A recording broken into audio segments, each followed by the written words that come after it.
Okay, so you asked. Nah, I'm kidding. No one seriously asked me to review Blue Beetle, the latest DC superhero film. It actually takes place in the DCEU, but what I can't understand is just how Marvel this film looks. I mean, could they have tried to make this character look a little bit less like a cross between Iron Man and Vision? The film is remarkably similar in terms of plot elements to the MCU movie Ant-Man, the first Ant-Man film. I find I can't really address the plot of Blue Beetle without drawing comparisons between the two films. Sure, a lot of superhero films can have similar plots, but I gotta say, this is downright uncanny. So we have the primary character who accidentally gains superpowers via a special suit. He doesn't know how to fully control it, so he goes to look for answers from the daughter of the man who was the original superhero who he is now replacing. So Jamie Reyes is becoming Blue Beetle, and his love interest in the film, Jenny Cord, is the daughter of Ted Cord, who was a previous Blue Beetle. Kind of like Scott Lang becoming the new Ant-Man, and Hank Pym was the original one, and his daughter Hope was Scott's love interest. All right, so you see the similarities. Also in this film, the military wants to get their hands on the Blue Beetle alien scarab technology so as to weaponize it for defense purposes. Exactly the same situation as Ant-Man.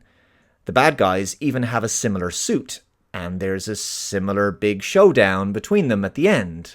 It's as if Ant-Man the film was a basic template plot outline for Blue Beetle, and all they did was change a few details and names. But unlike Ant-Man, when I was watching Blue Beetle, I actually felt I was losing IQ points. It's so bland, so poorly written, the dialogue is terrible, the characters are one-dimensional, the plot is just so basic and predictable.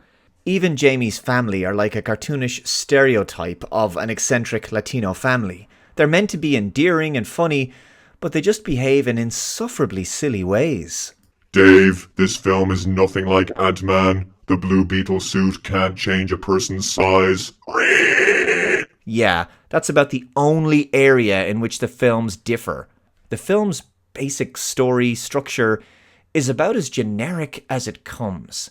A very safe, cliched superhero origin story that we've seen many times and done far better, but without any real emotional impact or fun. It feels like you could almost splice together much of this film by taking bits of other similar superhero movies and combining them. There's absolutely zero originality here. And the real trouble with Blue Beetle as a hero is that there's nothing especially original or new about his particular superpowers. Sure, many superhero films follow tried and tested tropes and storytelling conventions and formulas, so when a superhero film is a bit lacking in originality, maybe there's something unique about the superhero himself, about his powers and abilities, that serves as a decent selling point to the film. Blue Beetle is a superhero whose powers are just a bit too familiar. In fact, I just felt like Jamie Reyes was wearing an unremovable Iron Man suit, considering just how similar their powers and capabilities were. The other thing is that the cast are decent, but it's just that their performances are really hampered by a substandard script. Ultimately, the film is so unimaginative and lackluster that when you watch this, you'll be watching the most bog-standard, generic superhero action film, like an AI was extrapolating a script from dozens of other superhero films from the past few years.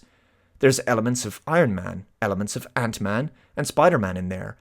It tries to pander to current year identity politics, but of course it doesn't work. That never does. When I was sitting through this film, I was thinking, why am I watching this? At least with The Flash, there were some moments I kind of liked, like the Batman scenes, even though that film was extremely weak. But I actually think The Flash was better than this, although Blue Beetle's CGI is far better than The Flash.